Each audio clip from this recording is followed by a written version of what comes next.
July 2024, Boston, continued. Melissa stood by the tall window of her penthouse, the soft light of dusk spilling over the Charles River. The city glittered below, alive and indifferent. Her phone continued to vibrate relentlessly on the marble countertop, her father, her mother, her sister. All ignored. For the first time in years, the silence in her apartment felt peaceful, not lonely. She brewed herself a cup of chamomile tea, her movements deliberate, steady. The television in the background buzzed with breaking news updates. Thompson Realty family scandal goes viral, public demands accountability. Melissa didn't flinch. Her laptop pinged, dozens of unread emails, hundreds of social media tags.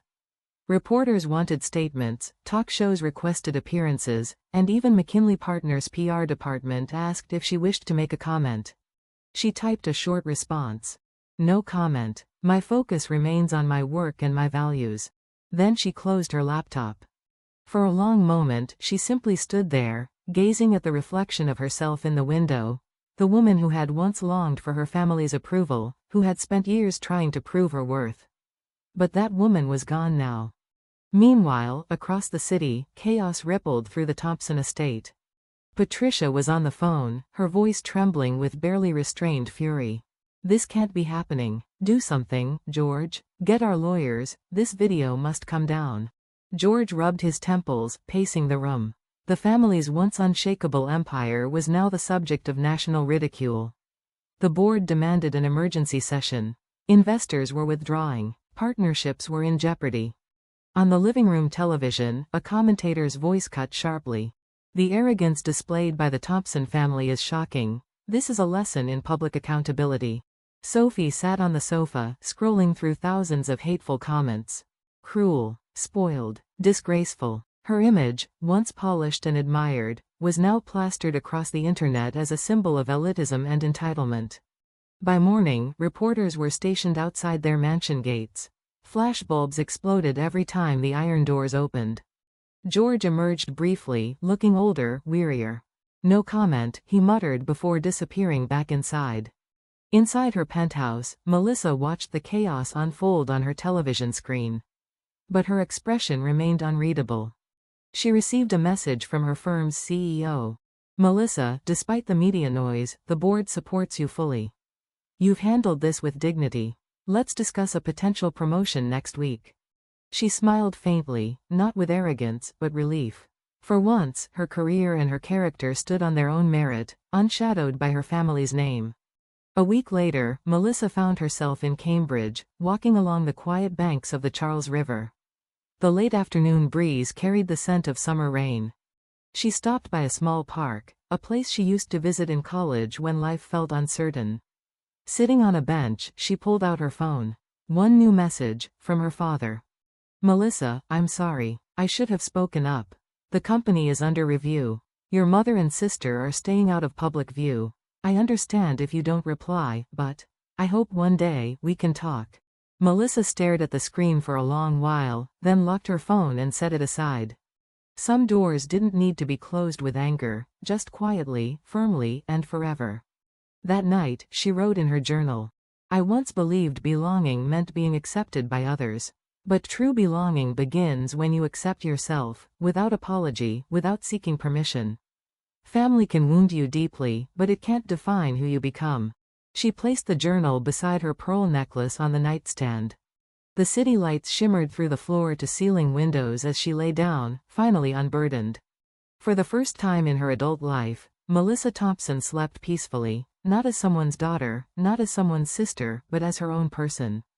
Calls. The afternoon sun drifted across the marble floors of the Clarendon penthouse when butler James entered quietly, holding a silver tray with Melissa's phone and a stack of printed messages. Miss, he said softly, we've received interview requests from over 20 media outlets, the Boston Business Journal, Forbes, the Wall Street Journal, and several NBC affiliates. They're all asking for your statement. Melissa, seated by the grand piano with a cup of green tea, didn't look up immediately. Her posture remained calm, centered. Thank you, James. I won't be seeing anyone today. Her phone buzzed again and again. Call immediately. The company is in crisis. Delete the video. My future is ruined. She placed the phone face down.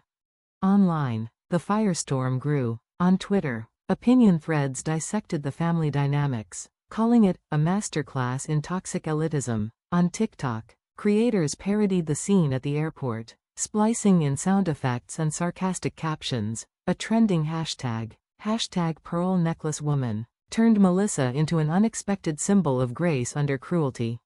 Even after arriving in Nice, Patricia and Sophie locked themselves in their luxury suite, curtains drawn. Empty wine bottles lined the marble counter. Sophie, still in last night's dress, murmured bitterly, "Our lives, they're over." Patricia's face, once the portrait of Boston society, was pale and drawn. "No one will invite us again," she whispered, staring at the phone that refused to stop ringing.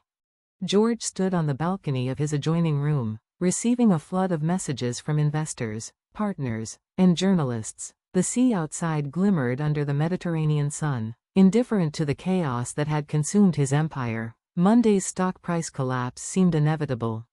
That same night, the doorbell of the Clarendon penthouse chimed softly. Melissa opened it to reveal Charles Winston, Thompson Realty's longtime legal counsel and her father's old friend. "Thank you for coming," Melissa said, guiding him toward the living room, where the skyline of Boston twinkled below them. Charles removed his hat and sighed. "You've handled yourself with remarkable poise, my dear. Let's talk about your rights, and what comes next." He spread a stack of documents across the glass coffee table. Thompson Realty's articles of incorporation, shareholder records, trust deeds, and board minutes from decades past. "Your father made a crucial decision 20 years ago," he said, tapping a yellowed document, "a decision that now changes everything." Before Melissa could reply, her phone buzzed once more, an emergency message from a board member. "Request for an emergency meeting. Monday morning, headquarters." Melissa looked out toward the glowing skyline, a quiet fire lit in her eyes. "I'm ready," she said. Her fingers brushed the cool pearls at her neck, the symbol of everything she had built on her own. The revelation. Early Sunday morning, the 45th floor of McKinley Partners' office tower was silent except for the hum of the air conditioning. Melissa and Charles sat across from each other under the city's awakening light. "We'll need crisis PR," Charles advised, spreading several firm profiles across the desk. "I'll call Weber Shandwick. They're the best in global brand rehabilitation." "Please do," Melissa replied, jotting notes briskly. Just as Charles stood to leave, Melissa's phone rang. Butler James's calm voice filled the room. "Miss, the Wall Street Journal's Boston bureau has requested an interview. They claim to have discovered irregularities in the Thompson Realty shareholding structure." Melissa paused, then nodded. "Set it up. I'll meet them." That afternoon, at a quiet dining room in the Boston Harbor Hotel, sunlight shimmered off the polished silverware. Veteran journalist Janet Stevens leaned forward, recorder ready.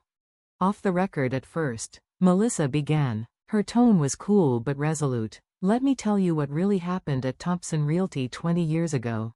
She opened the folder before her, revealing trust papers signed by George Thompson. "My father established a trust naming me as the principal beneficiary. He wanted to secure the company's continuity through merit, not favoritism. I respected his silence. But now, truth must replace gossip." The next morning, the Wall Street Journal published the headline that sent shockwaves across the industry.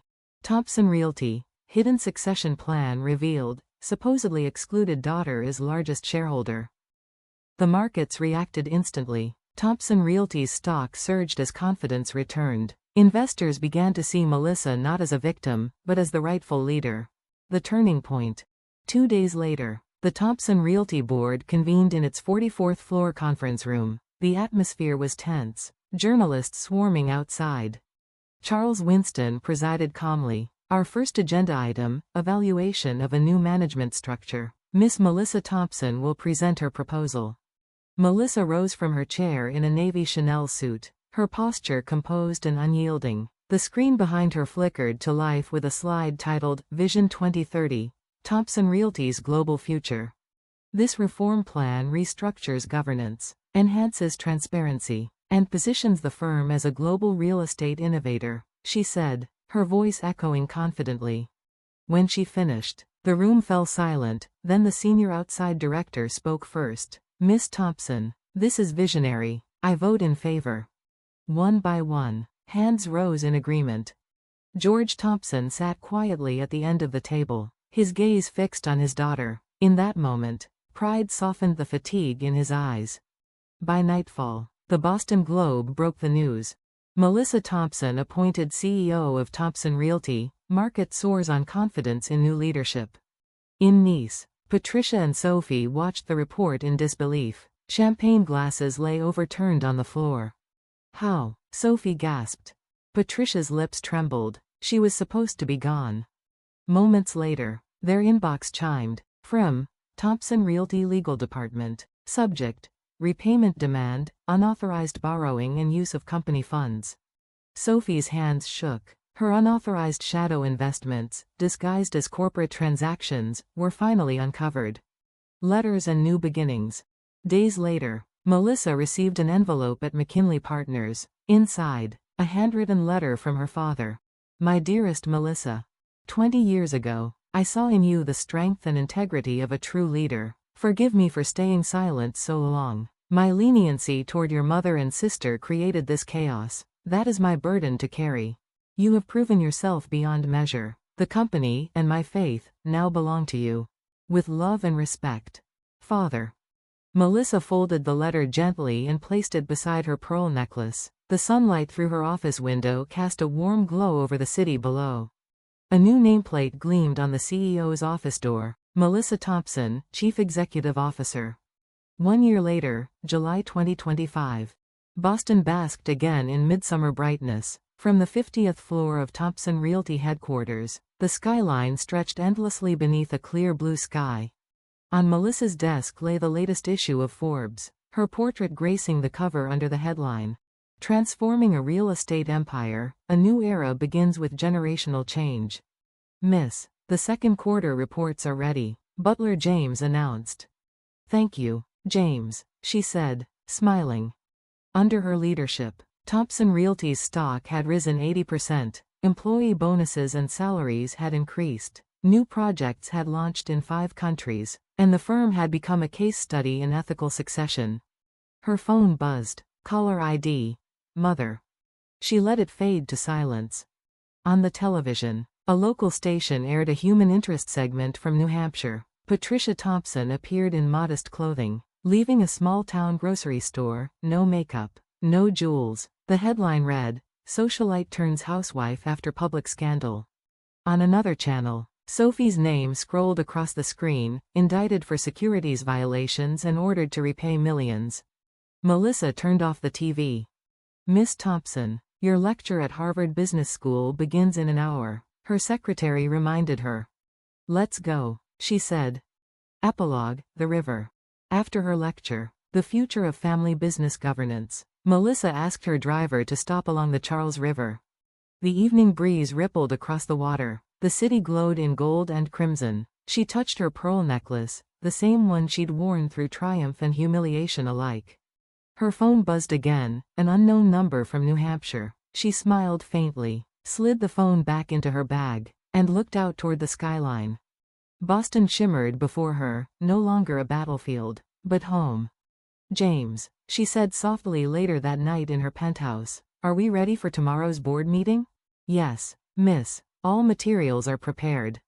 She looked out the window, the night lights of Boston reflected in the glass. Her life no longer revolved around approval or legacy. Now, it was about purpose. Outside, the city pulsed with possibility, a mirror of her own rebirth. And under that infinite, glittering sky, Melissa Thompson smiled, quietly, completely free.